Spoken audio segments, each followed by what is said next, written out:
맞아주시던데. 자, 할렐루야. 네, 감사합니다. 뭐 박수까지. 과찬이십니다. 네. 네. 3주 일정이 아주 짧은 기간이지만 생각지도 못하게 알차게 보내고 가고 있습니다. 네. 그래서 사실 짧은 기간이기 때문에 뭐 이렇게 한 일주일 또 대회 있고 일주일은 또 효도 차원에서 얼굴을 이렇게 어머니한테 일주일 보여드리고 아버지한테 보여드리고 왔더니 벌써 다 지나갔더라고요. 그래서 이번 한 주간은 아마 오늘부터는 이제 계속 교회 근처에서 방황하고 어슬렁거릴 겁니다. 네. 돌아다니시다 보면 저를 발견하실 수 있을 겁니다. 네. 그래서 필요하시면 아는 척 좀 해주시고, 이게 마스크 써서 그런지 잘 안 보여요. 아까도 지나가신데 우리 교 집사님인가? 여기만 봐서는 잘 모르겠더라고요. 그래서 비슷한 분들이 너무 많아요. 하여튼 약간 촌스럽게 입고 다니는 사람이 있다 싶으면 정가보다 생각하고 이렇게 얘기해 주시면 돼요. 저 이 옷밖에 없어요. 갖고 온 게 자켓이 양복이 있는데 뭐 돌아다니는데 양복을 입을 수는 없고, 보시면 아는 척 해주시기 바랍니다. 아셨죠? 네. 네. 오늘 제가 본문을 제자입니까? 라는 말씀을 제목을 정하고 누가복음 9장 23절을 준비했습니다. 근데 항상 생각해 보는 거예요. 여러분 그런 생각 안 해보십니까? 저는 베냉에 가서 더 그런 생각을 참 많이 해보게 돼요. 내가 제자인가? 내가 진짜 제자인가?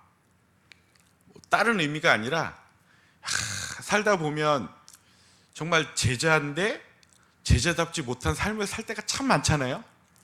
운전을 이렇게, 이제 저희 아내도 지금 영상을 보고 있긴 한데, 이렇게 운전하고 가다가 이렇게 험하게 운전하는 사람들 보면 아이씨 이러면서 막 얘기를 하죠. 그러면 저희 아내가 저 또 흥분하다 막 그러거든요. 그러면 저 혼자 또 우울해지는 거예요. 이 선교사가 이러면 안 되는데, 그러면서 막 하면서 또 그러면 제가 저희 아내한테 농담 삼아 하는 말 중에 하나가, 돌멩이를 한 10개씩 준비하고 가다가 하나씩 이렇게 던져야 되나 막 그렇게 막 욱할 때가 있어요. 한국에서는 그렇게 욱하는 경험을 못 했는데 베냉에 가서 처음 부딪힘이 사실 그런 거예요. 내가 아직 모나고 내게 아직 성화되지 못한 쓴뿌리 같은 것들이 이렇게 막 보여요. 그게 한 7년, 8년 지나니까 좀 없어질 것 같은데요, 또 어디선가 이렇게 올라오더라고요. 그럴 때마다 하는 고민은 그거예요. 야, 진짜 내가 제자가 맞나? 제자가 이렇게 살았으나? 이런 고민들을 합니다. 여러분들은 그런 고민들을 안 해보시나요? 우리 교회 다 제자훈련 받으셨잖아요, 그렇죠? 안 받으신 분 있으신가요, 제자훈련? 서영이 받았냐? 그래. 청년들 중에서 중고등부 이제 올라오고 청년들 중에서 안 받은 사람이 있을 수 있지만 그래도 장년부들은 대부분 다 제자훈련을 받으셨어요, 그렇죠? 물이 너무 멀어요. 네. 물이 가까워야 됩니다. 강태상 있는 물을 이렇게 열심히 먹는 사람은 별로 없을 거예요, 그렇죠? 제가 좀 잘 먹습니다. 진짜 우리가 제자를 양육을 받습니다. 사실 제자 양육을 받았기 때문에 제자인 건 아니죠, 그렇죠? 우리가 예수 그리스도를 구세주로 영접하고 정말 십자가의 그 구속의 은혜를 경험한 자들은 다 이미 제자인 거예요, 그렇죠? 그거 다 아시죠? 그 여러분은 다 뭐죠? 제자인 거예요. 성도라는 말과 교인이라는 말까지 좀 그래요. 성도라는 말과 증인이라는 말과 제자라는 말은 같은 단어예요. 같은 사람을 보고 하는 말인 거예요. 그 사람이 말씀을 따라 살아가는 자일 때 제자라고 부르는 것이고, 그가 교회 안에 있을 때 성도의 모습으로 있는 것이고, 그가 예수 그리스도의 이름을 증거하고 십자가를 증거하는 삶을 살면 증인이 되는 거고, 같은 사람이지만 그가 어떤 모습으로 지금 있느냐에 따라서 꼭 명태 같아요, 그렇죠? 명태, 생태, 동태, 그렇죠? 그 모양은 똑같은 물고기지만 어떤 상태냐에 따라서 바꿔 부르는 것처럼 우리가 예수 그리스도의 사람으로, 예수님의 제자로, 성도로, 증인으로 여러 모습으로 살아가는 거예요. 그래서 여러분은 이미 제자이십니다. 그렇죠? 그리고 제자 훈련도 받으셨어요. 왜 훈련을 받죠? 제자가 어떻게 살아야 되나? 제자가 어떻게 하면, 내가 어떻게 하면 제자로서 제대로 살 수 있을까? 잘 살까? 고민하는 시간, 그리고 그것을 습득하는 시간들이 바로 제자 훈련이에요. 1월부터 6월까지 저도 배낭에서 제자 훈련을 했어요. 저희 현지 형제들을 데리고 했는데 어렵더라고요. 이 친구들이 많이 아프리카적인 그런 문화, 아프리카적인 그런 고정관념들이 있어요. 아프리카 성도들이 가지고 있는 어려움 중에 하나는 내가 뭔가 하나님 앞에 선한 일을 해야지만 구원을 받을 것처럼 그렇게 생각 속에 이렇게 박혀 있는 거예요. 이게 천주교적인 약간 생각들이 그들의 삶을 이렇게 지배하고 있어요. 그래서 그들과 그거 얘기하는 데만 해도 한 2, 3주가 걸리더라고요. 그리고 하나님의 백성들로 우리가 제자로 살아가면서 있어 가장 중요한 하나님과의 교제 방법인 큐티. 말씀 묵상하고 그 묵상한 말씀을 나의 삶으로 살아가는 그 삶의 그 이야기들을 하는데 1:1 제자양육에서는 한 주 과정이거든요. 그게 우리도 다 한 주 하고 목사님하고 제자훈련 진행을 했는데 그걸 자그마치 4주를 했어요. 기간으로는 한 5주, 6주 됐는데 이제 중간에 이런저런 시간들이 있어서 수업을 제대로 한 것만 하면 4주 돼요. 왜요? 그들은 가지고 있는 묵상이라는 개념은 우리 성경에서 말하는 우리가 배운 그런 것과는 좀 달라요. 그래서 그냥 머릿속으로 그거 말씀을 그냥 생각하는 것 정도. 그거 깨는데 또 한 2, 3주가 걸렸어요. 그리고 또 기도하자고 딱 얘기를 하면은요, 기도 제목을 안 내놔요. 기도 제목 좀 내놔. 우리 같이 기도하자. 첫째 주부터 기도 제목을 이제 해서 같이 하고 나누자 그러는데 아닙니다. 저는 기도 제목이 없어요. 항상 주의 은혜로 살아갑니다. 선교사만 나쁜 인간을 만들어요. 항상 믿음 없는 인간처럼 저를. 근데 그들과 저희가 가깝게 되게 지냈거든요. 저희는 이제 제자훈련을 그냥 보자마자 너 제자훈련 이게 아니고 적어도 2년, 3년, 4년 이들과 정말 깊은 교제를 하고 삶의 교제를 하고 그들 가운데 이제 해도 되겠다 싶은 친구들만 5명을 모아서 시작을 한 거거든요. 그래서 그들의 삶이 어떤지를 깊이는 모르지만 어떤 고민을 하고 있는지 어떤 어려움이 있는지를 다 아는데 기도 제목이 없다는 거예요. 왜냐하면 그걸 이야기하면 내가 믿음 없는 사람인 거예요. 내가 하나님을 신뢰하지 않는 사람인 것처럼 사람들에게 보여지는 것이 이제 두려운 거죠. 그래서 안 해요. 그래서 한 2달, 석 달 지나가니까 이제 조금씩 기도 제목들을 이야기하기 시작하더라고요. 나중에 이제 6개월 차가 마무리되고 이제 수료식을 할 때쯤 되니까 이제 기도 제목을 이야기를 하더라고요. 자기 자녀의 얘기도 하고 또 중간에 제자훈련 중에 아버님이 돌아가신 친구가 또 있었어요. 장비애가 아버지가 돌아가셨어요. 그때 이 친구가 또 자기 아버지 때문에 겪는 그 가족들에 대한 어려움들을 또 다 이야기하고 같이 기도하고 또 어떤 친구는 정비사 일을 하는데 어떤 사람이 와가지고 경찰이야. 현지 경찰인데 자기 차를 고쳐내라고 아주 못 살게 군대요. 돈도 안 주고. 그래가지고 그것 때문에 막 스트레스를 받고 꼭 금요일날 와가지고 우리가 금요일날 제자훈련 하는데 금요일날 와가지고 꼭 내 차를 고쳐라 이런 식으로 막 그런다는 거예요. 그래서 나중에 이제 그런 고민들을 서로 막 이야기하는 그런 이제 저게 된 거죠. 너무나도 그런 것들을 이야기하고 그것들을 깨 나가는데 참 어려운 시간들이 있더라고요. 저희도 그런 시간들을 다 겪었잖아요. 우리 제자훈련 하면서. 근데 문화가 같으니까 우리는 그런 부분들을 좀 이야기하기 쉬운데 그들은 좀 어려웠어요. 바로 제자는 그런 것들을 이겨내고 그런 과정들 속에 하나님의 인도하심과 하나님의 은혜를 바라보는 자들이 제자인 거잖아요. 그렇죠? 그런데 이제 다시 우리 자리로 돌아옵니다. 우리는 정말 우리가 배운 그 제자의 삶을 살아가고 있는가 우리 스스로에게 한번 질문해 보셔야 된다라고 하는 거죠. 우리가 제자 교육을 받고 제자입니다라는 그런 자부심, 내가 제자로서의 그런 어떤 정체성에 대한 것들을 정말 내가 예민하게 고민하고 그 정체성을 위해서 내가 몸부림치고 있는가? 이게 우리가 지금 던져봐야 될 질문이 아닐까라는 생각이 들어요. 정말 여러분 제자이십니까? 다시 한번 다른 말로 드리면 여러분 정말 제자로서의 삶을 살아가기 위해 몸부림치십니까? 한번 스스로에게 질문을 좀 해보셨으면 좋겠어요. 5초를 드리겠습니다. 1초, 2초, 3초, 4초. 왜 절 쳐다보지 마시고 각자에게 질문을 하시라고요. 나는 정말 제자로서의 삶을 살아가기 위해 지금 몸부림치고 있는가? 선교사의 장점 중에 하나는 그게 있어요. 문화가 다른 곳에 가서 살잖아요.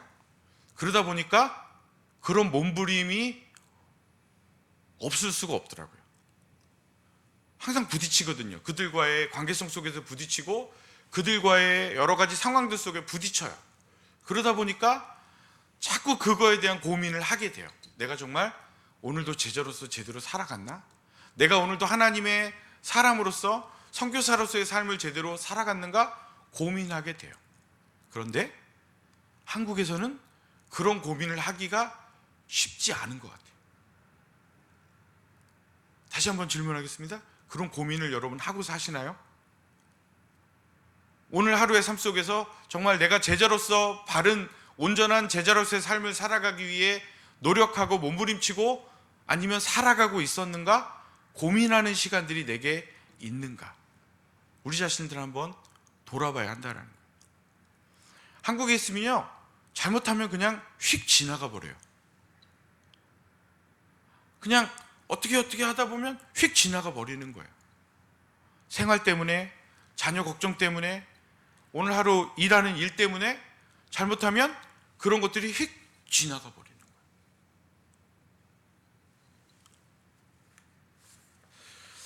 정말 우리가 제자로 살아가는 데 있어서 우리 스스로를 좀 점검해 봐야 한다는 겁니다. 내가 제자인가?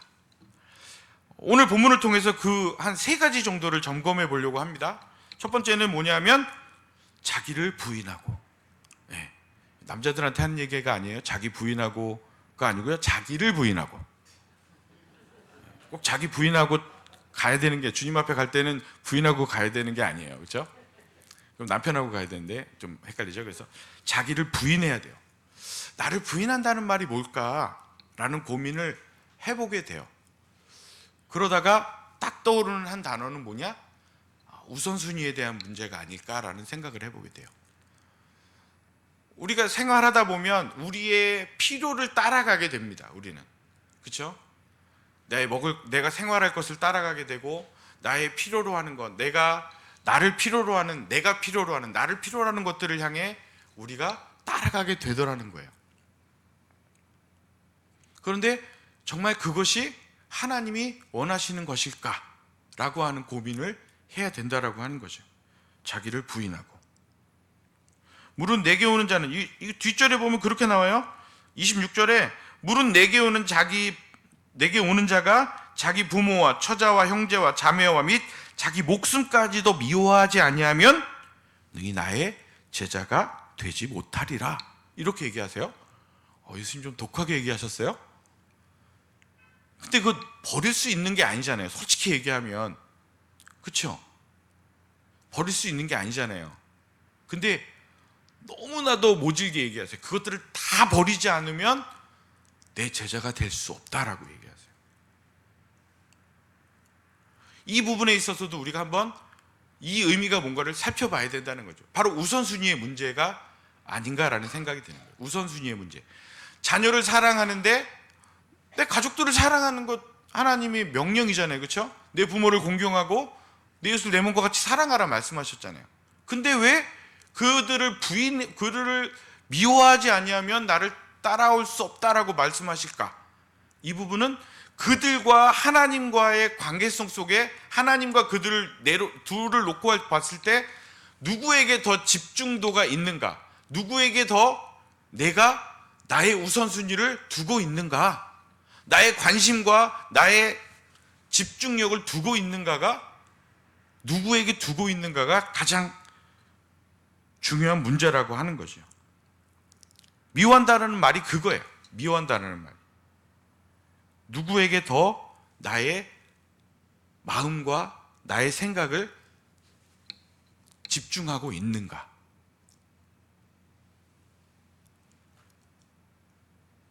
네. 연애를 하면 하루 종일 그 사람만 생각이 나죠. 다 잊어버리셨나요? 연애 안 해보셨어요? 다 안 해보신 분들 뭐냐 이렇게 얘기하시는데, 누군가를 좋아하고 누군가를 사랑하면 하루 종일 그 사람의 생각이 나요. 저는 그랬어요. 네. 정말 무슨 그때가 되면 모든 그 대중음악에 흘러나오는 가사는 다 내 얘기인 거야. 그때 제가 김모 선교사님을 쫓아다닐 때는 그 윤종신이라는 사람이 그 노래를 했어요. 막 그 스토리가 있는 노래인데, 와, 다 내 얘기인 거예요. 막 그래갖고 막 혼자 묵상하면서 막, 왜요? 그 사람과 관련된 것들과 연관되어지는, 관계되어지는 그런 부분들이 계속 떠오르는 거죠. 그래서 막 편지도 쓰고, 꽃 백송이를 설명해야 되는데, 이건 아무튼 얘기하는데, 꽃 백송이를 해야 되는데 못 해갖고, 그때 노트북 컴퓨터하고 막 프린터 사가지고 꽃 백송이를 이렇게 종이에다 찍었어요. 그래갖고 백송이 막 프린트해서 막 편지 이만큼씩 보내주고 막. 예. 왜요? 좋아하니까, 사랑하니까, 내가 그 사람에 대한 마음이 있으니까, 그 사람에게 모든 관심이 가니까 그 일을 하게 되는 거죠. 우리가 자녀를 사랑합니다. 그 자녀를 사랑하면 그 자녀를 위한 그 사랑이 어떻게 돼요? 그 자녀가 잘 먹는지, 아기 때 우리가 아기를 보면 그 아이가 잘 먹는지, 그 아이가 잘 노는지, 똥은 잘 싸는지, 이런 거가 되게 관심사가 되잖아요. 어제도 모 집사님들과 앉아서 이제 커피를 마시는데, 아기 이빨 빠졌다고 그걸 막 보여주시고 좋아하더라고요. 아기 이빨 빠진 게 뭐 그렇게 중요해요? 우리는 안 중요해. 그분한테는 엄청 중요한 사건인 거예요. 왜? 자기 자녀의 이빨이 빠졌으니까. 신모 집사님이 그렇게 얘기하시더라고요. 모선화 집사님이라고 있어요. 그런 분이 자기 6살짜리 딸내미의 이빨이 빠진 것 같고 그렇게 막 자랑했어요. 보면서 아유, 되게 좋으시구나. 왜요? 좋으니까. 그에게 관심이 가고 그의 모든 것이 내 집중이 되어지는 거예요. 바로 하나님이 우리에게 원하시는 건 관심, 그런 하나님을 향하여 우리의 우선순위가 변화되어지길 바라시는 거예요. 여러분의 시간 속에 하나님에 대하여, 예수님에 대하여, 성령님에 대하여 생각하는 시간이 얼마나 되십니까? 1시간? 하루에 토탈해서 1시간 되세요? 조용히 혼자서 한번 고민해 보셔야 되는 거예요. 30분 되세요? 토탈 다 합쳐서. 정말 우리가 하나님을 사랑한다면 여러분, 하나님을 생각하는 시간이 길어져야 돼요. 내 삶 속에 많아져야 되는 거예요. 여러분이 그리고 기도잖아요. 우리가 기도하잖아요. 중얼중얼. 하나님 이건 왜 이래요? 저는 제 인생에서 가장 많은 시간을 기도했던 시간이 20살 때예요. 20살 때. 막 기도원 가서 막 이랬나 보다 그러시는데, 아니에요. 직장 다닐 때. 제가 그때는 하루에 한 6, 7시간씩 기도를 해요. 왠지 아세요? 제가 다니던 그 회사가 봉제 회사예요. 옷 만드는데. 거기서 제가 완성반에서 이 다리미질을 했거든요. 20살 때. 그럼 다리미질 하면서 계속 하는 건 기도예요. 진짜. 하나님, 우리 교회 청년들, 내가 가르치는 초등부 학생들, 중고등부, 이런 기도가 되는 거예요. 진짜 집중하면서 뭐 할 게 없으니까 진짜 기도를 열심히 하게 되는 거예요. 제 인생에서 가장 열심히 기도할 때가 그때였던 거예요. 예, 웃기죠? 뭐 선교사가 저런가. 근데 우리의 시간들 속에 가장 우리의 많은 것을 투자할 때가, 그게 바로 우리의 집중력이 있는 시간인 거죠. 그래서 여러분이 기도하는 것도 뭐 특별하게 고민하지 마시고, 걸으면서도 기도하잖아요. 걸으면서 개똥 걱정하지 마시고, 걸으면서 뭐 월세 걱정하지 마시고, 걸으면서 하나님 앞에 그런 걱정도 딴 거 아니죠. 하나님, 나 이거 어떻게 해야 돼요? 하나님, 이거 나 이렇게 해야 되는데 어떻게 해요? 막 그런 고민을 하시면서 걸으시는 거예요. 넋두리가 아니고요. 그게 우리의 삶 속에서 하나님을 가까이 하는 방법인 거잖아요. 그게 돼야 무릎을 꿇고 기도하는 시간도 되는 거고, 그게 돼야 집에 가서 하나님을 더 깊이 은혜를 깨닫기 위해서 말씀도 보는 거고, 그렇잖아요. 자기를 부인한다라는 말은 단순히 내가 뭔가를 나를 막 때리고 막 이러는 게 아니고요, 나를 막 금욕에 막 이런 게 그런 측면이 아니고, 정말 내가 나보다도 더 주님을 깊이 따라가는 것, 주님을 생각하는 것, 주님의 그 말씀 앞에 나를 묶어 놓는 것, 그것인 거예요. 한국에서 잘 안 돼요. 왜? 너무 바쁘게 우리를 사탄이 몰아붙이거든요. 세상의 모든 것들이 나를 너무나 바쁘게 몰아붙이거든요. 그런 고민, 그런 생각, 그런 묵상할 수 있는 시간이 없도록 나를 막 밀어붙여요. 주님을 더욱더 사랑하기 원하십니까? 선교지로 오세요. 네, 할 수밖에 없어요. 안 그러면 살아남을 수가 없으니까 몸부림칠 수밖에 없는 거죠. 네. 자기를 부인하지 않으면, 내가 나를 부인하지 않으면 내가 하나님이 원하시는 만큼 내가 하나님을 사랑할 수가 없는 거예요. 우리가 알고 있는 아브라함에 대한 설교가 있습니다. 아브라함. 여러분, 아브라함은 정말 하나님을 신실하게 믿었던 사람이에요. 그런데도 그가 하나님 앞에 아주 어려운 시험들을 많이 당해요. 우리 아브라함 그럼 막 믿음이 막 75세부터 하나님을 막 뜨겁게 이렇게 생각하시잖아요. 아니요. 마누라가 너무 이뻐서 지가 죽을까봐 마누라를, 자기 마누라가 아니라고 속였던 사람이에요. 2번이나, 그것도 2번이나. 그런 사람이 아브라함인 거예요. 여러분, 아브라함을 잘 보시면, 창세기를 쭉 보시다 보면, 지금 이제 계속 창세기를 묵상하고 계시잖아요. 창세기에 나오는 그 인물들을 보시면, 어제도 이제 목사님 말씀하시는 거 좀 들으면서 나왔는데, 그 사람들은요, 특별한 무슨 슈퍼맨들이 아니에요. 우리와 똑같은 사람이고, 우리와 똑같은 어려움과 고난과 환난 속에서도 하나님 붙들기 위해 몸부림치고, 정말 믿음이 연약해서 때로는 실수하고 넘어지고 망가지다가도 조금씩 성장해가는 모습을 보여주는 사람인 거예요. 아브라함이 처음부터 그렇게 믿음이 좋았던 게 아니고요, 야곱과 요셉이 처음부터 그렇게 믿음이 좋았던 게 아니라는 거예요. 여러분들도 지금의 믿음보다 하나님 앞에 가까이 가는 그 시간 속에 우리의 믿음이 더욱더 성장해 갈 거라는 거예요. 믿으셔야 돼요. 왜요? 우리가 하나님을 더욱더 가까이 가는 훈련을 하기 때문에, 우리가 그렇게 훈련되어지기 때문에, 하나님 그렇게 우리를 훈련시키시기 때문에 우리가 훈련되어지는 거예요. 지금 좀 연약하다고 슬퍼하지 마세요. 만족하지도 마시고. 슬퍼하면 슬퍼해야죠. 하나님 나를 불쌍히 여기세요. 이렇게 슬퍼해야지, 에이 안 믿을래 이러고 슬퍼하면 안 되고, 하나님 나를 불쌍히 여겨주세요라고 나를 내려놓는, 그게 자기 부인인 거예요. 전 이 설교 몇 번 했다가 된통 당했어요. 이 아브라함이 이삭을 하나님 앞에 바치는 장면에서, 하나님, 아브라함이 막 이삭을 모리아산에서 바치는 그 장면 때문에 막 고민하는 그 모습 보면서, 그러면서 제가 몇 년 전도 그렇게 몇 번 이렇게 설교를 하면서, 저는 아직 이런 믿음이 안 된 것 같아요, 막 이러고 얘기했거든요. 근데 그것도 또 닥달을 하시더라고요. 그것까지도 내려놓게. 저는 솔직히 그랬어요. 하나님, 우리 아들은 잡아드릴 수가 없어요. 나 우리 아들은 못 잡아드릴 것 같아요 라고 얘기했는데, 잡아드리라고 그러시더라고요. 잡으래. 그래서 이번에 한두 달을 되게 많이 힘들었어요. 진짜 내려놓게 하시더라고요.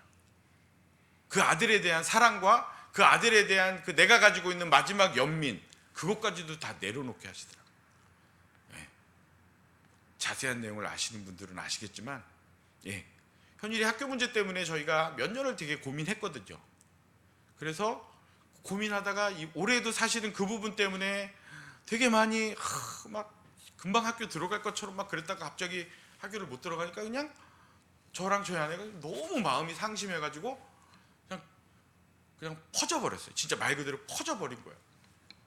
그래가지고 막 되게 힘들었었는데, 그러면서 주시는 마음이, 주시는 하나님의 그런 뜻이 그것도 내려놔야, 그것도 내려놔. 근데 되게 힘들어요. 자식이 교육 문제 내려놓기가 쉽지 않더라고요. 내려놓으라고 하시는데 못 내려놓겠더라고요. 그래서 붙들다가 된통 어렵고 힘들고 퍼졌다가 지금 이제 내려놓고 있어요. 아직도 완전히 내려놓지 못하고 내려놓는 중이에요. 지금 차근차근 또 내려놓고 있는 중이에요. 근데 이게 하나님이 원하시는 거더라고요. 그럼 어떻게 해요? 내려놔야지. 하여튼 뭐 얘기가 좀 길습니다. 이건 깁니다. 그래서 이 정도까지만 얘기할게요. 어쨌든 그것까지도 내려놓으라고 하시다. 그것까지도. 여러분에게도 하나님이 요구하세요. 그것까지도 내려놓으라고. 그때 그것이 뭔지는 저는 몰라요. 제 거는 아는데 여러분들의 거는 모르잖아요. 근데 여러분들 각각에게도 하나님이 똑같이 말씀하셔요. 그것까지도 내려놓으라고. 자기 부인이 다른 게 아니고 그 우선순위의 부분. 나보다 더 사랑하는 거 있으면 안 돼. 나보다 네가 더 애정을 갖고 더 집중하는 거 있으면 안 돼. 그것도 내려놔. 뭐가 있을까요? 또 5초 드릴까요? 생각해 보시게. 내 안에 있는 정말 이것만은 하나님 아니에요 라고 붙들고 있는 그것들이 우리 안에 있어요. 근데요, 그것까지도 내려놓길 원하세요. 그거 내려놓으시고요, 그거 내려놓으시면 또 어떤 일이 벌어지느냐면 또 딴 게 나와요. 또 내려놓을 또 다른 것이 나와요. 근데 너무나 재밌는 거는요, 그렇게 내려놓다 보면 우리가 주님 앞에 조금 더 가까이 가 있더라는 거예요. 우리가 주님 앞에 가는 날까지 이 땅에서 성화되어져 간다고 얘기합니다. 다른 말이 아니고 바로 그거예요. 내가 내 고집, 내 욕심, 내가 가지고 있는 내려놓지 못한 그것들을 하나하나 내려놓다 보면 그것이 우리가 주님 앞에 거룩해져 가는 과정이 되어지는 거예요. 자기를 부인하고. 두 번째는요, 자기 십자가를 지고. 어떻게 해요? 한 달에 한 번 아니고 날마다 자기 십자가를 지고. 십자가 뭐죠? 자, 십자가는요, 예수님의 십자가가 있고요, 우리는 우리의 십자가가 따로 있어요. 그래서 여기서 그러잖아요. 내 십자가를 지고 쫓아라가 아니고요, 예수님 얘기했어요. 각자 자기의 십자가들 지고 쫓으라는 거예요. 교범아, 넌 네 십자가를 지고 나를 쫓아와? 누구야? 너는 너의 십자가를 지고 나를 쫓아와 라고 얘기하시는 거야. 우리가 예수님의 십자가를 질 수 있어요? 못 져요. 예수님의 십자가는 예수님밖에 지실 수 없는 거예요. 왜요? 그분만이 보혜사이시기 때문에, 그분만이 하나님이시기 때문에 우리의 모든 죄를 감당하시는 십자가, 심지어는요, 그것 때문에, 우리의 죄를 대신하시는 것 때문에 하나님으로부터 버림받는 것까지 경험하시게 되는, 그 경험을 하시게 되는 거예요. 예수님이 당하신 어려움, 예수님이 당하신 그 고난의 가장 큰 핵심은요, 바로 그 부분이에요. 고통당하는 거, 십자가에서 피 흘리시고 이거요, 그게 아니고요. 그것도 어려움이고 고난이지만 예수님이 이 잔을 내게서 떠나게 해주십시오 했던 그 고난은 바로 하나님으로부터 분리되어지는 그것. 예수님은 하나님으로부터 분리되어질 수 없는 분이잖아요. 그분 하나님이시고, 그분은 하나님의, 너무나 하나님과 그 친밀함 속에서 살아가시는 분이시란 말이에요.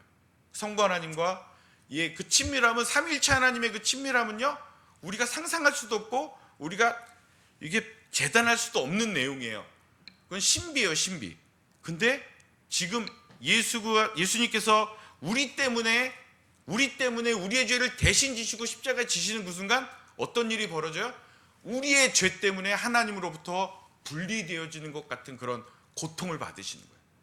예수님이 가장 큰 어려움은 그거였어요. 그래서 엘리 엘리 라마 사박다니, 왜 나를 버리십니까? 라고 얘기해요. 왜 나를 버리십니까? 그리고 하늘이 어두워지기 시작하잖아요. 어두워지기 시작하면서 예수님 뭐예요? 하나님이 그 죄 때문에 자기의 사랑하신 그 독생자 아들을 외면하시는 거예요. 그게 단순히 해가 가려진 것으로 무슨 이적으로 이런 걸로 생각하실 게 아니에요. 그거 하나님이 자기의 사랑하는 독생자 그 아들을 외면하시는 장면인 거예요. 영적으로 우리가 이해할 때 그렇게까지 죄를 미워하시는 거예요. 근데 그 예수님은 그것을 짊어지시는 거예요. 왜? 우리를 구원하시려, 아니 나를 구원하시려. 하나님으로부터 그렇게 분리되어지는 것 같은 자기가 제일 싫어하시는 그 고통을 받으시면서까지도, 그게 예수님의 십자가예요. 그래서 우리는 예수님의 십자가를 지고, 아니요, 질 수가 없고 지는 걸 해결할 수도 없어요. 그래서 예수님은요, 내 십자가를 지라고 말씀 안 하시는 거예요. 왜? 우리가 못하니까. 그리고 뭐예요? 네가 할 수 있는 거 해. 너의 십자가를 지고. 예. 우리 내 십자가가 그럼 뭐예요? 아휴, 우리 남편이지 뭐 이러고 그죠? 저놈의 시기가 저게 내 십자가지. 예, 아니고요. 그건 아니에요. 그거는 내가 뭐라고 해야 되나요? 내가 기도해야 될 중보자로서의 사명인 거고, 그거는 내 십자가 아니. 그 사람들은 내 십자가가 아니고, 그리고 내가 당하는 고통과 어려움, 막 이 세상에서 당하는 그런 것들, 예, 그것도 십자가가 아닙니다. 그거는 내가 미련해서 생기는 문제인 거고요. 하나님 앞에 회개하고 돌이킬 문제인 거고. 진짜 십자가는 뭐죠? 내가 하나님의 나라를 위하여 하나님이 내게 맡기신 그 일들, 그 일을 감당하는 것들, 그게 십자가예요. 다른 말로는 저는 이제 비전이라고 말씀드리고 싶어요. 내가 주님께서 내게 주시는 비전들, 주님께서 내게 주시는 사명, 주님께서 내게 주시는 내가 아니면 드릴 수 없는 하나님을 기쁘시게 할 수 있는 나만의 유일한 것, 그게 내 십자가예요. 가끔 보면 남의 십자가 대신 지고 가시는 분들이 있어요. 자기 비전이 아니라 남의 비전을 쫓아가시는 분들이 있단 말이에요. 그게 아니라 나만이 드릴 수 있는 그 기쁨이 있어요. 오직 나만이 드릴 수 있는, 하나님께 드릴 수 있는 기쁨이 있어요. 하나님을 기쁘시게 하는 사람이잖아요, 우리는. 그렇죠? 하나님을 영화롭게 하고 그분을 영원토록 즐거워하는 것이 우리의 사명인데, 그게 소리문답 1번이에요. 그것이 우리의 가장 큰 기쁨이고 사명인데, 그 사명이 뭐예요? 내가 오직 나만이 드릴 수 있는 그 비전을 발견하시는 거예요. 되게 어려운 것 같죠? 근데 그거 되게 어렵지 않아요. 되게 쉬운 거예요. 내가 주님 앞에 드릴 수 있는 거 찾으시면 되는 거예요. 내가 하나님을 기쁘시게 할 수 있는 그걸 찾으시면 되는 거예요. 우리는 좀 약간 오해하고 있는 게 있어요. 하나님은 막 이만한 망고를 원하시는 것처럼 생각하세요. 아니, 망고라 그러는데, 근데 이만한 열매를 원하시고 뭐 큰 것만 원하신다고 생각하잖아요. 아니요.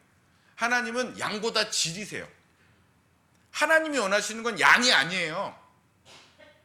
얼마나 그것을, 그 열매를 위하여 몸부림치는 그 성도들이 하나님 앞에 정말 열심으로, 하나님 앞에 열정으로 그것을 드리느냐. 그래서 작아도 제대로 익은 열매가 중요한 거지, 이만한데 안 익은 열매는요, 주님을 기쁘시게 할 수 없는 거예요. 큰 게 중요한 게 아니라 바르게 제대로 익은 열매가 중요한 거예요. 저는 그렇게 생각해요. 큰 거에만 집중하면은요, 그 양에만 집중하면 하나님을 기쁘시게 할 수 없을 때가 많아요. 근데 큰 게 잘 익으면 좋겠죠? 그쵸? 큰 게 잘 익으면 좋아요. 베네에 가면 망고가 이만할 때가 있어요. 파인애플도 막 이만하고요. 파파야가 막 이만해요. 잘 익었어요. 워낙 아프리카가 뜨거우니까 잘 익어요. 근데 가끔은 사면 사오면 막 이만한 파파야를 사와요. 그래갖고 딱 잘랐는데 허예, 안 익었어요. 이게 약간 핑크빛이 나야 되거든요. 주황색과 핑크빛의 중간 정도의 색깔이 나면 정말 맛있거든요. 근데 이게 허예, 못 먹어요. 아무리 커도 못 먹어요. 망고가 아무리 커도요, 익지 않으면 못 먹어요. 저 망고를 되게 좋아하는데 아프리카 과일들이 참 맛있어요. 근데 익지 않은 건 아무리 좋아해도 못 먹어요. 부자와 과부가 헌금을 했습니다. 예수님 보시는 앞에서 부자는 헌금을 많이 했어요. 어떻게 알죠? 돈통에 돈 떨어지는 소리가 우르르 났거든요. 사람들이 우와 엄청 많이. 요새는 동전 떨어지는 소리가 되게 창피한 그게 됐지만 옛날엔 돈이 동전밖에 없었으니까 옛날에 저희 사돈 할머니는 꼭 500원짜리 지폐로 동전을 냈어요. 옛날에 500원짜리 지폐 있었잖아요. 모르지? 500원짜리 동전이 있었어요. 그 거북선 그려져 있는 거. 그걸로 꼭 헌금을 하세요. 왜냐하면 이 500원짜리 동전이 나왔는데도 그걸로 하면 이게 떨어질 때 사람들한테 들릴까봐 되게 예민하셔가지고 꼭 지폐만 하셔야 된다는 게 기준이었어요. 그래갖고 그거 500원짜리가 없어지고 나서는 눈물을 머금고 1,000원씩 내셨죠. 그런데 옛날에는 반대였어요. 동전으로 떨어지는 거예요. 그래서 동전이 얼마나 오랫동안 떨어지느냐에 따라서 그 사람이 헌금을 많이 하느냐 적게 하느냐가 결정이 되는 거예요. 그래서 부자는 막 우르르 쏟아붓잖아요. 근데 과부는 두랩돈 동전 2개 땡까랑 땡까랑 그게 나가잖아요. 사람들은 그 과부에게 관심도 없어요. 왜? 돈 많이 헌금하는 그 누군가를 저거 하잖아요. 근데 예수님은요, 그 장면에서 그 과부가 다 드렸다라고 얘기해요. 저는 그걸 보면서 하나님은 양보다 질이다. 하나님이 원하시는 건 질이다. 그 사람은 가진 것 중에 일부를 드린 거지만 이 여인은 자기의 모든 걸 드렸다. 예수님의 표현이에요. 이게 가진 모든 것, 자기의 모든 걸 드렸다라고 얘기하는 거예요. 동전 2개지만 그 여인에겐 모든 것이에요. 양보다 질이에요. 여러분 앞에 하나님이 주신 십자가가 있어요. 다르게 말하면 여러분을 통해서 하나님이 원하시는 비전이 있어요. 그걸 찾으셔야 돼요. 그걸 찾으셔야 돼요. 그래야 내 십자가를 지죠. 찾지도 않으면 내 십자가를 질 수가 없는 거예요. 근데 이건 진짜 나하고 하나님만 아는 거예요. 옛날에 저희 교수님이 지금 이제 저희 대학교에 칼빈 대학교 총장을 하고 계시는데 그분이 신대원 다닐 때인가 올라오셔가지고 이제 설교를 하시는데 너희들 같은 전도사는 세상에 많다. 근데 왜 하나님이 널 쓰셔야 되지? 라고 얘기를 하시는데 고민이 되는 거예요. 하나님 왜 날 쓰셔야 되지? 저보다 똑똑한 신학생들 많거든요. 그렇잖아요. 저희 지금도 고민해요. 나보다 불어 잘하는 사람이 너무나 많은데 왜 하나님 나 같은 사람을 아프리카 베네에다 보내셨지? 저희 아내하고 둘이 맨날 궁시렁대는 것 중에 아이러니라고. 왜 우리 같은 사람을 보내셨을까? 우리처럼 이렇게 불어 실력도 안 늘고 이런 달란트도 없는데 우리 같은 사람을 왜 보내셨을까? 고민을 해요. 근데 진짜로 파리에 가보시면은요, 불어 잘하는 사람, 한국 사람 너무 많아요. 막 그냥 불어를 막 능숙하게 하다 못해서 거의 막 그냥 자다가도 불어를 하실 분들 같아요. 이분들은 그런 분들이 진짜 많거든요.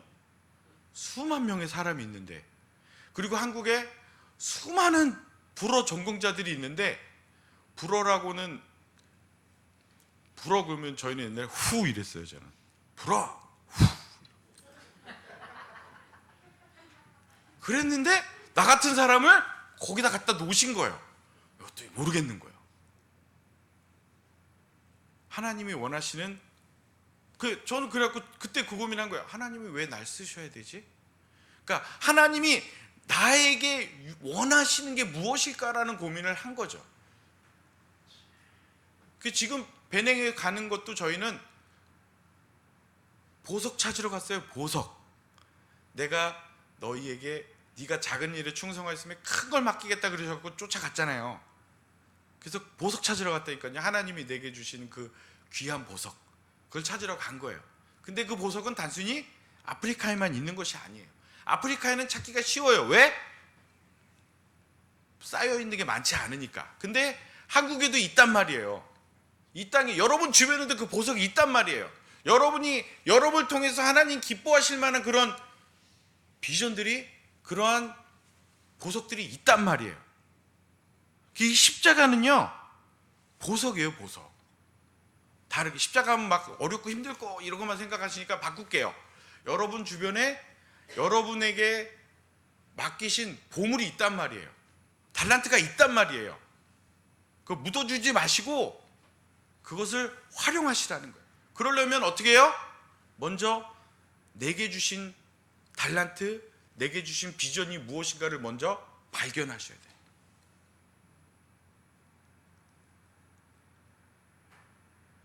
목사님처럼 내가 설교를 할 수 없는데요, 내가 선교지를 갈 수 없는데요, 그것만이 아니라 여러분이 주변에 있는 영혼들을 돌아보는 일, 그렇죠? 교회의 어려운 지체들을 돌아보는 일, 이것도 다 봉사 사역 이런 걸로 가지 마시고 여러분이 그 가운데 비전을 발견하시라는 얘기인 거예요. 우리 교회가 30주년을 맞았습니다. 이 30주년을 통해서 하나님이 내게 원하시는 것이 무엇일까 기도해 보시고 찾아보셔야 되는 거예요. 30주년에 저는 그래서 30주년 요 타이밍에 왜 하나님이 날 여기다 던져놓으셨을까? 그래서 오늘 와갖고 목사님 시키는 일 열심히 했어요. 사진 찾으러 열심히 사진을 찾고 그 작업을 하는 거예요. 왜? 하나님이 이 순간 나를 사용하시기 원하시는 곳이 있단 말이죠. 큰 거 아니라도 정말 작은 것이라도 나를 부르시는 그 목적에 따라 부르시는 곳이 있다라고 하는 거예요. 저는 땜빵이 은혜예요. 농담 반 진담 반으로 하는데 땜빵이 저는 은혜입니다. 왜? 하나님이 원하시는 곳에 내가 있고 그렇기 때문에 하나님이 나를 거기서 사용하시잖아요. 저는 여기서도 또 땜빵을 합니다. 왜요? 거기 일이 있으니까. 그리고 내가 거기 있으니까. 네. 세 번째는요, 나를 쫓으라, 나를 따르라 그러셨어요. 그럼 나를 따르라라는 말은 우리가 어떤 것으로 이해하면 좋을까? 묵상하는 중에 우리가 청지기 의식을 가져야 되겠다라는 생각을. 청지기 뭐죠? 청지기 매니저. 말 그대로 하면 운영자. 좋은 말로 하면 운영자, 나쁘게 말하면 종. 그죠? 주인에 의해서, 나의 오너에 의해서, 나의 사장님에 의해서 맡겨진 일을 내가 감당해내는 거죠. 그러니까 우리가 예수님을 따라가는 그 일이 바로 주님께서 내게 맡기신 이 일을 내가 감당하는 일로 저는 느껴지더라고요. 그래서 청지기는요, 자, 여러분의 그 사장님이나 여러분의 그 오너로부터 일을 받았어요. 그렇죠? 그럼 쉽게 얘기해서 내가 어떤 물건을 팔았다고 칩시다. 그 판돈이 다 내 거가 됩니까? 아니에요. 다 사장님이 드세요. 그죠? 드신다 그러니까 좀 이상하지만 그거 다 사장님이 제일 많이 갖고 가잖아요. 그렇죠? 그리고 나는 한 달치 일한 월급만 나오는 거고 조금 더 있으면 보너스 정도 나오는 거고, 그런데도 열심히 해요. 왜죠? 청직이니까, 매니저니까, 일꾼이니까. 그렇잖아요. 주인이 내게 맡기신 일이기 때문에 내가 하는 거예요. 내게 아니지만. 이 물건 다 판다고 해서 내 거 되지 않지만 난 열심히 하는 거잖아요. 제가 선교지에서 저희 아버지가 맨날 고민하시는 게 그거예요. 야, 너는 그렇게 저거 하고 나중에 늙으면 뭐 먹고 사냐? 글쎄요. 근데 저는 저희 아버지 걱정이 그거예요. 나이 먹고 은퇴해서 너무 뭐 먹고 사냐? 예, 대책이 없더라고요. 제가 생각해도 하나님이 알아서 준비하시겠죠 말하면서도 뭐 먹고 살지? 그런데 고민하는데 그것도 종의 고민은 아니에요. 왜요? 주인이 먹이겠죠. 주인이 먹이시겠죠. 그렇죠? 왜요? 나는 종이니까. 종이 시키는 일을 했고 종이 시키는 일을 따라갔으니까 종은 자기 것이 없으니까 주인이 먹이시는 대로 먹고 입히시는 대로 입고 가라는 대로 따라가면 되는 거잖아요. 그렇죠? 아니에요? 보험을 좀 들어야 될까요 지금? 어떻게 생명보험 좀 들어야 될까요? 예, 들 돈이 없어요. 사육비 지금 하기도 바쁘고 학비 들기도 바빠요. 예, 들 돈이 없어요. 그런데도 불구하고 우리는 일해요. 왜죠? 종이니까. 내 것이 아니니까. 이것이 한 달에 내게 들어오는 이 물질이 내 것이 아니잖아요. 저는 선교사는 그게 단순해요. 되게 내 돈이 없잖아요. 주시는 대로 먹고 주시는 대로 사용해 일하는 거잖아요. 저희는 되게 심플하다고 생각해요. 여러분은 막 내가 돈 벌었는데 이걸 내가 어떻게 써야 되고 막 고민하시잖아요. 근데 저는 그런 고민 안 해요. 이거 어떻게 써라 주시면 네 그렇게 쓰면 되거든요. 그래서 저는 누가 이렇게 막 뭉텅이로 이렇게 막 몇십만 원씩 후원하시면 물어봐야 돼요. 뭐에 쓰라고 보내시는 거예요? 꼭 물어요. 저는. 그래서 이거 뭐에 쓸까요? 그러면 뭐 선교사님 원하시는 데 쓰세요. 그럼 할렐루야 이렇게 받고요. 근데 꼭 여쭤보죠. 그렇죠? 여쭤봤잖아요. 그래서 여쭤봐서 뭐에 쓰길 원하세요? 예, 장학 사역 뭐 이렇게 하시는 거 했어요. 네. 뭐 어떤 교회에서는 추수감사주일 헌금 내지는 이제 맥주감사주일 헌금 이렇게 후원이 되면은 그걸 배낭에 있는 결혼아동 써달라고 보내세요. 그럼 그대로 써요. 저는. 왜요? 보내신 분이 그렇게 쓰길 원하시니까. 저희는 저희 의도대로 나가는 거는 마음대로 쓰세요. 이 정도. 아니면 이제 정기적인 후원으로 들어오시는 걸 저희가 저희의 생활을 위해서 쓰는 거죠. 그래서 종은요 심플해요. 삶이 단순합니다. 주시는 대로 쓰고 없으면 달래서 쓰고 없으면 안 쓰지 않아요. 달래서 써요. 저는. 왜?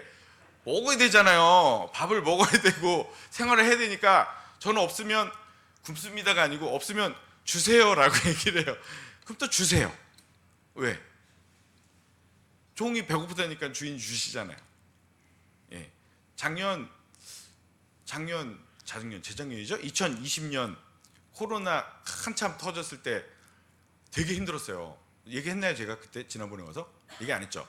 한참 힘들었는데 뭐가 힘들었냐면 갑자기 냉장고도 망가져, 노트북도 망가져, 세탁기도 망가져, 다 망가지는 거예요. 그래갖고 막 심통이 이만큼 났어요. 그래갖고 진짜 저 웬만하면 뭐 유튜브에 이런 거 인터넷에 막 글 안 올리는데 그날은 너무 심통이 나가지고 하나님 알아서 채우세요. 그리고 싹 썼어요.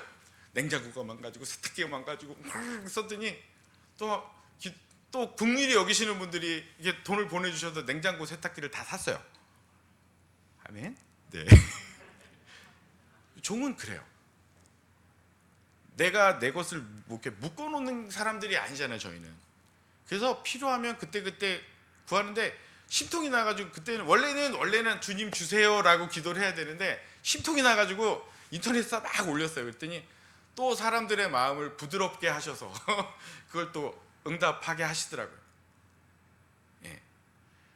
나를 따를 것이니라 이 말 속에는요 내가 네 고집, 네 욕심, 네 필요에 따라 움직이는 것이 아니라 내 필요에 따라서 움직이면 돼라고 말씀하시는 거거든요. 그래서 종은요 우리는요 여러분 제자잖아요. 그렇죠? 저도 제자고 제자는요 다른 거 없어요. 주인이 가라고 하시면 가고 서라고 하시면 서는 거예요. 그리고 또 더 심플한 건 뭐냐면 주인의 필요에 따라서 우리가 움직이다가 저는 이렇게 움직일 수 없으면 그냥 서요. 움직일 수 없는데 가면 손해입니다. 일단 씁니다. 저는. 그래서 주님 어떡하죠? 라고 또 묻고 쫓아가야 돼요. 왜요? 내 시간이 아니니까, 내 물질이 아니니까, 내 일이 아니니까 주인의 일을 쫓아가는 거잖아요. 이거 되기가 참 힘들더라고요. 많은 시행착오 속에서 이 일이, 제가 이렇게 얘기하지만 제가 한 방에 되는 게 아니잖아요. 계속 실수하고 부딪히고 갔다가 망가져서 다시 돌아오고, 굴러가다가 또 아이고 아니구나 뒤로 다시 오고, 깨져서 다시 깨진 거 붙들고 들어와서 이런 과정들을 겪어 나가는 중이에요. 이렇게 말씀드리지만 또 엄하게 가다가 깨져서 다시 돌아오고 그래요. 안 그러려고 노력하고 최대한 안전한 하나님의 인도하심을 따라가 보려고 몸부림치는 거죠. 제자들은 그런 거예요. 그렇게 살다 보면 어느 순간 내가 주님이 원하시는 자리에 서 있는 거죠. 결론을 맺겠습니다. 여러분 제자십니까? 정말로 나의 우선순위에 주님을 최고의 위치로 놓고 살아가시는 제자십니까? 두 번째, 여러분 제자십니까? 정말로 나의 것에 대하여 모든 것이 내 것이 아닌 하나님의 것으로 인정하고 하나님의 은혜만을 바라보고 사는 제자십니까? 여러분, 하나님께서 주시는 그 비전, 그 주님께서 주시는 그 비전을 쫓아나가는, 그 비전을 찾기 위해서 몸부림치는, 그리고 그것을 찾고 쫓아나가는 그런 제자십니까? 고민해 보셔야 돼요. 저희 목사님이 저희 젊으셔서 저희 청년 때 하셨던 말씀 중에 지금도 잊혀지지 않는 말 중에 하나가 뭐냐면, 예수 믿는 사람은 죽을 때까지 공부해야 돼. 죽을 때까지 말씀 연구해야 돼. 죽을 때까지 말씀을 고민하고 그 말씀이 어떠한가를 생각해야 된다는 거예요. 저 청년 때 그 말씀 들었는데, 아유, 그건 목사님처럼 공부를 좋아하시는 분이니까 그렇겠죠. 근데 저 그랬어요. 근데 아니더라고요. 정말 날마다 이 말씀이 나에게 어떻게 적용될 것인가를 정말 고민하면서 살아갈 수밖에 없는 게 우리들이더라고요. 네, 저도 늙어서 그런가 봐요. 죄송합니다. 네. 아직은 40대입니다. 네. 아직은 40대입니다. 네. 아직, 우리가 그러한 고민들 속에서 살아가지 않으면, 그래서 예수 믿는다는 거는요, 항상 그 말씀을 붙들고 고민하고 그 고민에 따라 방향을 결정하셔야 되는 거예요. 존 스토트라는 분이 그렇게 얘기하셨어요. 현대적으로 제가 이제 맞고 보면, 바울이 먼저 그렇겠죠. 내가 그리스도와 함께 십자가에 못 박혔느니 그런즉 이제 내가 사는 것이 아니에요 오직 내 안에 그리스도께서 사시는 것이라. 이가 내가 육체 가운데 사는 것은 나를 사랑하사 나를 위하여 자기를 버리신, 자기 자신을 버리신 하나님의 아들을 믿는 믿음 안에서 사는 것이라, 이렇게 얘기했어요. 이게 제자의 어떻게 보면 삶의 그 방향성이에요. 근데 존 스토트 목사님은 그거를 현대적으로 얘기했어요. 여론의 돌풍에 휘둘리지 아니하고 바람처럼 흔들리지 않는 존재가 제자다. 물이 흐름에 따라 흘러가는 죽은 물고기가 아니라 그 흐름을 거슬러 올라가고 그것을 중심에 서는 그런 존재가 제자다. 주변의 풍조에 쓸려가는 자가 아니라 하나님의 형상을 본받기 위해 자기의 색깔을 선명하게 드러내는 존재가 바로 제자다라고 얘기를 하시더라고요. 저는 100% 동의합니다. 내가 100% 그렇게 살아요라고 하면 아직은 아닙니다라고 말하지만 이 말씀 자체는 100% 동의해요. 그리고 제가 이 동의하는 이 말씀을 향해 쫓아가는 거죠. 완벽하게 살 수 없어요. 하지만 우리가 쫓아갈 수는 있어요. 지금 당장은 완전할 수 없지만 우리가 이렇게 쫓아가다 보면 어느 순간 주님이 원하시는 자리에 서게 되는 거죠. 그게 제자의 삶인 거예요. 제자입니다.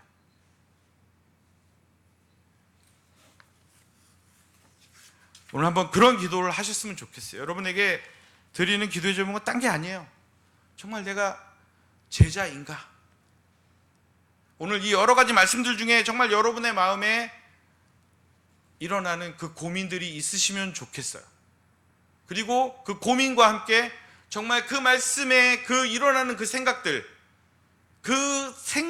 함께 정말 내가 제자로서 그 부분들을 어떻게 이겨내 갈 것인가, 감당할 것인가, 정말 내가 몸부림치며 살아갈 것인가 고민하시는 좀 시간이 됐으면 좋겠어요. 저는 여러분들이 그렇게 사시라고 말씀을 드릴 수가 없어요. 왜? 나도 잘 못 살거든. 그래서 고민하고 있잖아요, 지금도. 그러나 우리가 고민하고 몸부림칠 수 있어요. 그러다 보면 결과는 하나님이 취하시는 거거든요. 그 결과들 속에 하나님이 나를 그 자리에 데려다 놓으시는 거거든요. 여러분이 걸어가는 게 아니에요. 여러분이 그 목표를 이루시는 게 아니에요. 내가 몸부림치다 보면 하나님이 나를 그 자리에 데려다 놓으시는 거죠. 제가 생각하는 제자의 삶은 그런 겁니다. 우리 찬양하고 기도하겠습니다. 내 마음에 주를 향한 사랑이